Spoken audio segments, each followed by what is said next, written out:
Depuis le début des années 2000, Yannick Noah nageait en plein bonheur avec la réalisatrice et comédienne Isabelle Camus, fille du producteur Jean-Claude Camus. Une fonction qu'elle exerçait d'ailleurs elle-même sur la célèbre série Un gars, une fille. Mais il y a 2 ans, en pleine pandémie mondiale avec l'émergence de la Covid-19, ils mettaient un terme à leur histoire, d'un commun accord. Nous étions en crise. Pour Yannick et moi, le confinement a été une épreuve psychologique. Un couple, pour qu'il fonctionne, il faut l'arroser. Mon homme idéal devra être fidèle, honnête, attentionné et drôle, comme Yannick l'était d'ailleurs.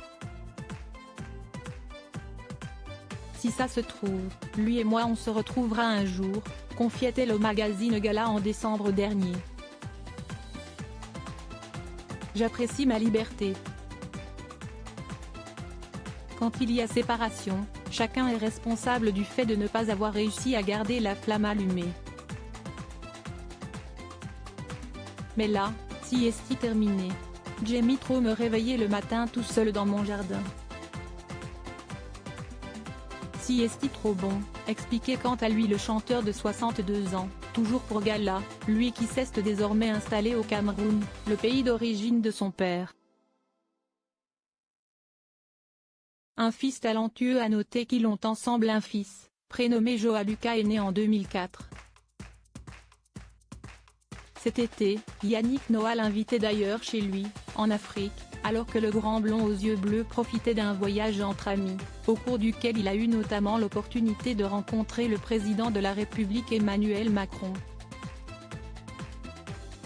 Ce mercredi 23 novembre, sieste sa mère Isabelle Camus qui a donné des nouvelles du jeune homme sur Instagram, en partageant une vidéo de lui en train de délivrer un show, guitare à la main, face à ses proches. After match, commentait-elle, faisant ainsi référence à l'équipe de France de football qui affrontait l'Australie pour son premier match dans cette Coupe du Monde 2022 au Qatar, victoire des Bleus 4-1, note de la rédaction. Joa Lucas suivra-t-il les traces de son papa en se lançant à son tour dans une carrière de musicien? Affaire à suivre.